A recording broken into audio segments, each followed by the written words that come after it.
I'm proud to introduce my good friend, Pearson Phillips.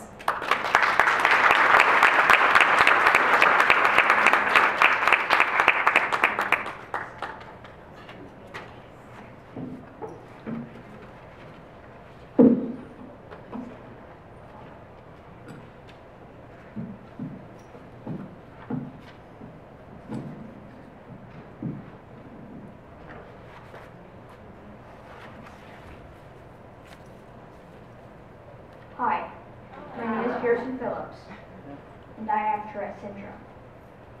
This is my story. Tourette syndrome is a neurological disorder that causes involuntary motor and vocal tics. Some examples of motor tics are blinking, shoulder shrugging, and neck movements. Sometimes they can hurt, like when my hand does this. Vocal tics are uncontrollable sounds. I used to say words like apple, pomegranate, and more recently, I scream and sometimes make goat noises. Tourette syndrome is misunderstood by many people. Most think of it as a condition where someone swears, which is known as coprolalia. In reality, only about 50% of people with Tourette have that type of tic. It's really embarrassing to have tics in public, and it's definitely not funny. With my Tourette, I never know what is going to happen, and I really don't have much control over it. And when I do try to control it, my tics just come out even worse later on. Trying to control my Tourette makes it hard to focus on anything other than not allowing my tics to happen. But tics aren't my only issue. I have what is called Tourette syndrome plus, meaning I have other disorders in addition to Tourette. Only 1 in 10 people diagnosed with Tourette syndrome will not have any other problems, such as ADHD, OCD, and other affective disorders. What that means is that 90% of people with Tourette syndrome also deal with more than just tics. I have obsessive compulsive disorder and chronic anxiety to go along with my Tourette's. And sometimes my anxiety can be so bad that my brain doesn't know what to do, and I have a non-epileptic seizure. My mental health issues are what really affect my life. And because so many with Tourette also live with mental illnesses, it's important to talk about both of these. I've learned that people don't like to talk about mental illness, and I think that's a mistake. Tourette syndrome is mocked on TV and in movies. And mental illness is spoken about in negative terms most of the time. So, imagine what it feels like for me and other kids living with these conditions every single day, when we see that our disabilities are thought to be shameful by so many. In fact, had I grown up with my grandparents, one of my diagnoses would have been enough reason for me to be institutionalized. Mocking and punchlines isn't how people should see these issues portrayed. This shouldn't be the story of what having Tourette's is like. So, in order to change the way people see Tourette syndrome and mental illness, we need to change the story. So, let's try this again, shall we? In the past, people with Tourette were seen as being possessed by the devil. They lived as recluses and sometimes were institutionalized. No one knew much about what this disorder was until 1885 when Gilles de la Tourette, a French doctor, published his account of the disorder. It was thought to be rare and caused by psychological trauma. It was thought to be similar to what doctors call hysteria. And nothing much changed until 1965, when a doctor finally challenged the idea that Tourette was psychological. Instead, he advanced the idea that it's actually a neurological disorder.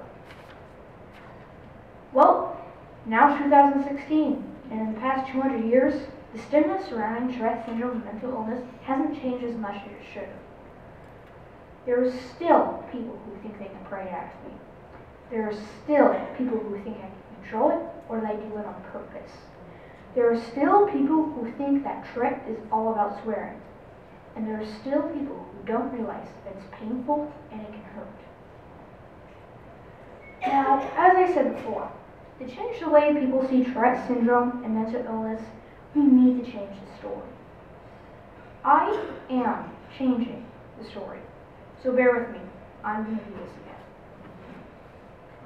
Tourette is a neurological disorder, most likely genetically passed down. I can't control it, and I don't do it on purpose.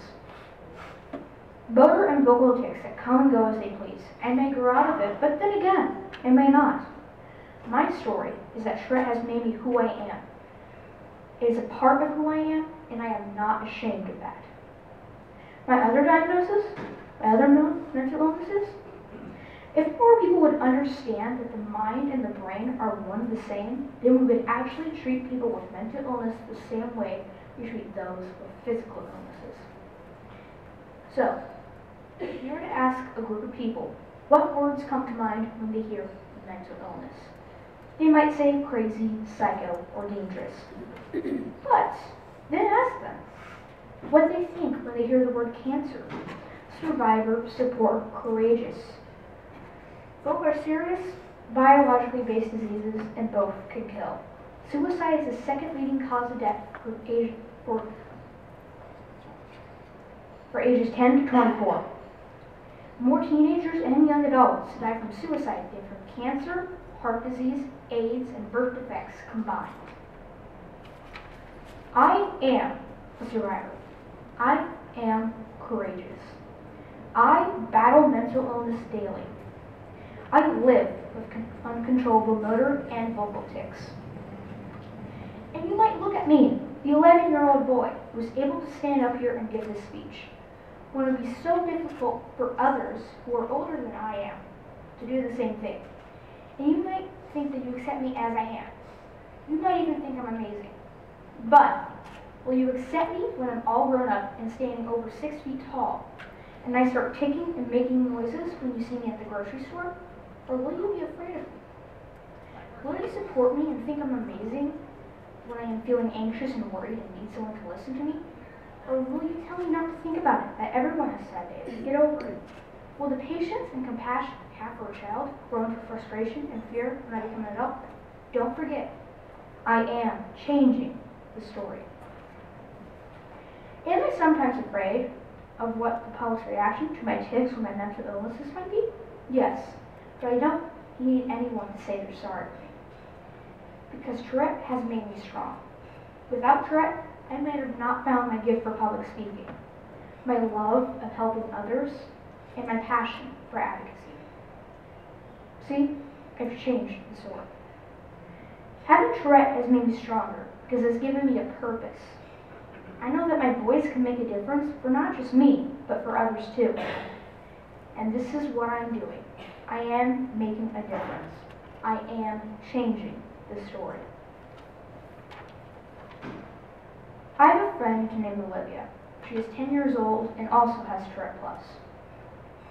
Together, we have started a support group for kids with Tourette syndrome in the Kansas City area called Tourette Strong. We are hoping that we can join an existing nonprofit so we have the support that we need in order to continue to reach more kids and families. To meet others with Tourette is empowering because there is strength in numbers. To be able to make new friends that understand what we go through every single day is important because when one of us has a bad day, there will be someone there to help them feel better. And hopefully, we can make a difference in how well our community and support systems understand Tourette syndrome and mental illnesses, and how they affect children as well as adults, because we will grow up. I hope that by changing the story, I am able to make the future better for those who come after me. And by the way, this isn't the end of my story. It's just the beginning. Thank you.